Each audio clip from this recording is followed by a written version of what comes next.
नामटा सद्गुरु देवे आज्ञा से नामटा सद्गुरु प्राप्त होती लोक से सद्गुरु आम कौट पाइबा आज्ञा सद्गुरु आपण जो माने सब सद्गुरु कहते से माने सद्गुरु आउ सद्गुरु भाव आपको क्वेश्चन पचारे सद्गुरु आम क्या कहवा जी सत बचन सत बचन कर सत अंधार बाट आलोक बाट देखते आम कौ सत बात हाँ से ठीक से आपण जोटा बुझे से एकदम ठीक तेणु अंधार आलोक को दवाई जो सद्गुरु बुझे कि साधारण लोक चिन्ह पारे साधारण लोक केमती चिन्हबे मुझे बात कहूँ शुणु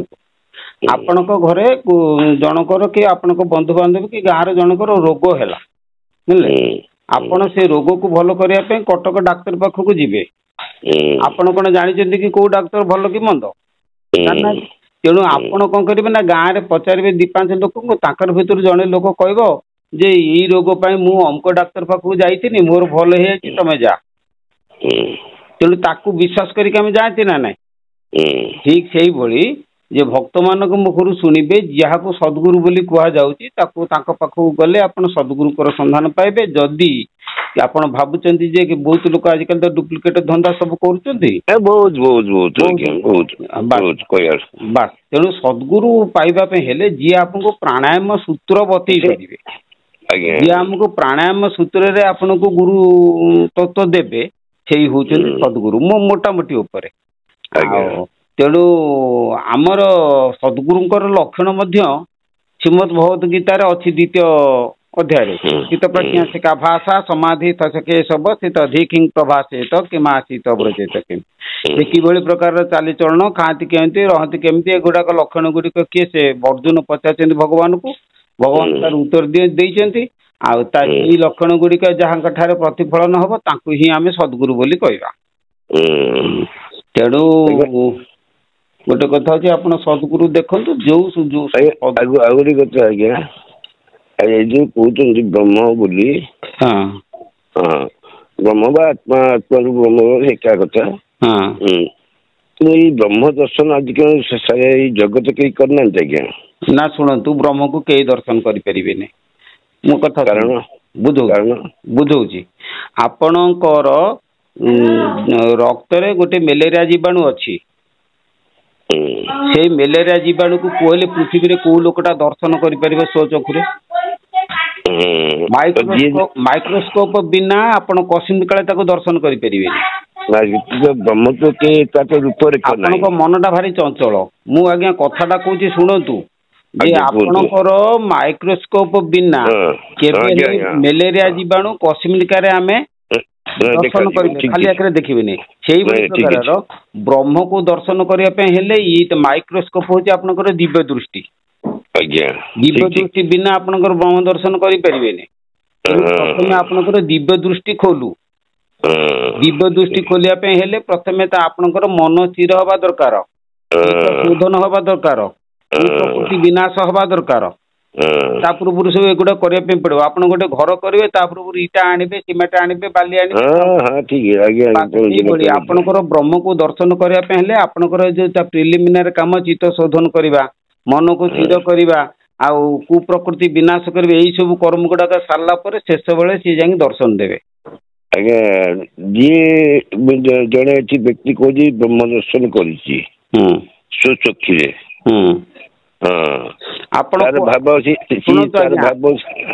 आमे भाबा से लोकटी भंड जी दर्शन कर हाँ स्वचक्षु हाँ केमती आपन को बुझे देलता पूर्व चक्षुरे केबे दर्शन करि होबने मो दिव्य चक्षु पाई ना ना शुणु सी जदि दिव्य चक्षु पाकि दर्शन करिछि कौन अच्छी किंतु जो किंतु आपण गीता को आसतु भागवत को आसतु भागवत गीतार शास्त्र कहूँ बुझे ये प्रकृत करी जे मु करची बोली दर्शन एटा मु साक्ष्य लेख प्रत्यक्ष श्री श्री ब्रह्म से कहलो आज्ञा से कहली ना जो लोकटी कहे से लोकटी बा भूल आमर शास्त्र कहूँ जो लोक प्रकृत दर्शन करे से लोक कहि परिबेने काहको कहीं श्री श्री दयानिधि परमहंस देव सी निजे ब्रह्मदर्शी आपण आमे निजे तांका पाखरे 16 वर्ष कटेइछु तेणु सी सेठी जाई पहुँचले आपण जाई पहुँचबे से ना ये किसी जाने आपण जातु आ तेणु जी देखी सी किमती कहूँ मु देखी बोली कि जी देखी बोली कि आपण पाखरे तार किसी कामना अच्छी से आपन को कहूँ जार किसी कामना नहीं सी कहीं कहब मु देखी बोली कि मोर आपण पाखरे सी कामना नहीं मु कहीं कहबी चाउल मुठे बोली कि मु रोषे करी खाए न खाए आपन कहीं कहबी मोर किसी कामना नहीं जदि मोर किसी कामना अच्छे ताले मु कहबी मु भल रोषे करछि तमे आस एठी खाइबो किछि अर्थ पाइबार आशा थिबो कोन तेणु ज्ञानी लोक जेतले जाती परमा प्रकृति नियंत्रण करे कर्ता साजे अहंकार मु देखिछि कहले से तो अहंग माने मु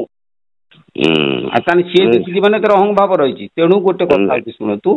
ब्रह्म को दर्शन करि हब नाही ना शुणु आ ब्रह्म को अनुभव करि हब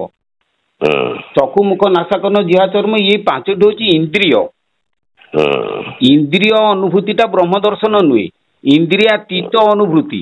इंद्रिय मन जेतुले दूरे जीवो तापरे ब्रह्मकर अनुभूति आसीबो से अनुभूति किए कहबो किए केही कहि परिबेनी केही कहि परिबेनी विश्व ब्रह्मांड रे यार गोटे उदाहरण मु आपन को दउची सुनतु पिला दिन मु कहितली स्वामी श्रीमत श्यामानंद से जेतुले छोटियाटे हेइतले से दिने जहाज रे जाउतले जहाज रे गला बेले 5-10 खंड मौलवी जी की भल ज्ञानी मुसलमान मौलवी सेठी से बसिथिले ये तांका पाखु जाई पचले कले आज्ञा आपण से आला को देखिचंती सेठ सी कौन कला ना ठो ठो होइके हसिले ठो ठो होइके हसिले हसी सारिकी किछि कहलेनी ताच्छल्य कला भले हसिले हसी सारिकी से तांका वाटर ओले दे पळै गले परवर्ती बहु वर्ष पर श्यामानंद कहिचंती कहले दिन जो प्रश्न पचारथिनी एटा होची अबांतर प्रश्न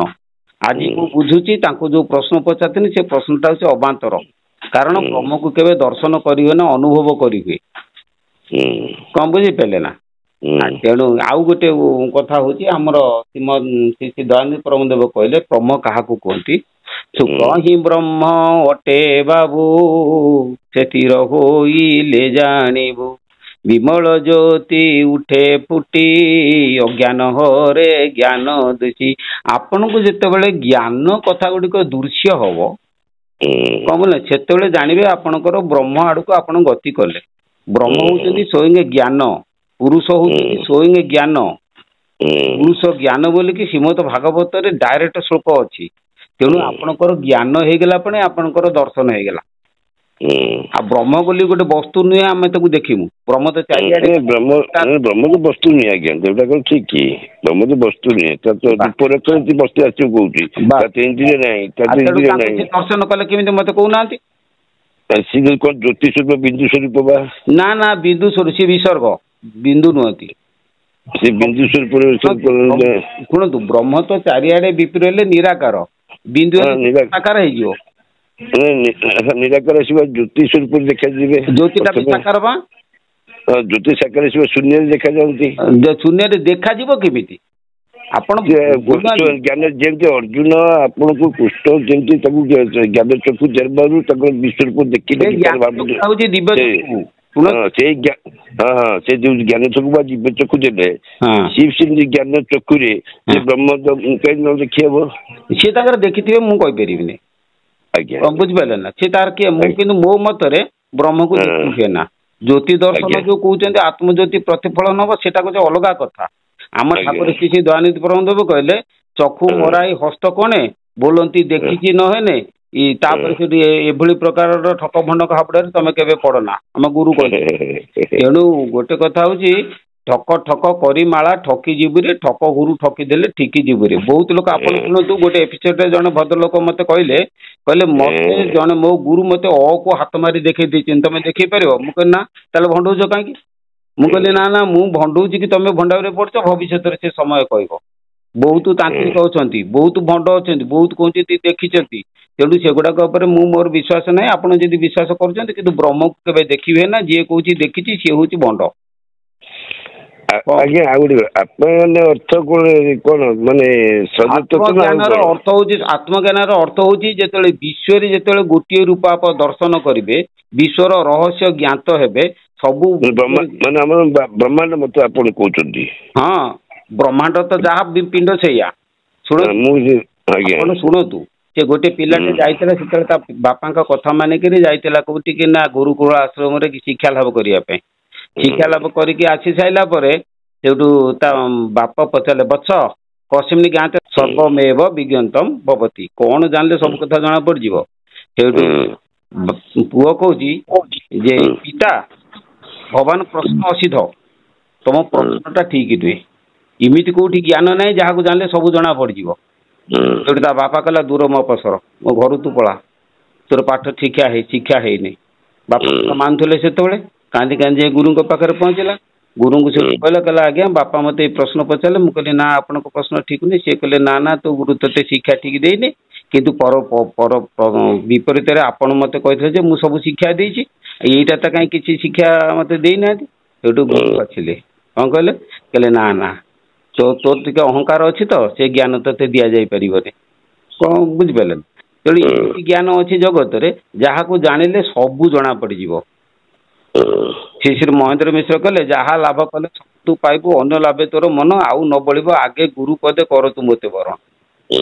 ଆପଣ ଯଦି ଗୁରୁ ରୂପରେ ସଦ୍ଗୁରୁ ପାଇଯିବେ ଏ ପ୍ରଶ୍ନ ଗୋଟେ ପଚାରି ପାରିବେନି, କାହିଁକିନା ଆପଣ ନିଜେ ଯେତେବେଳେ ଅନୁଭବ କରିବେ ପଚାରିବେ କଣ କାହାକୁ।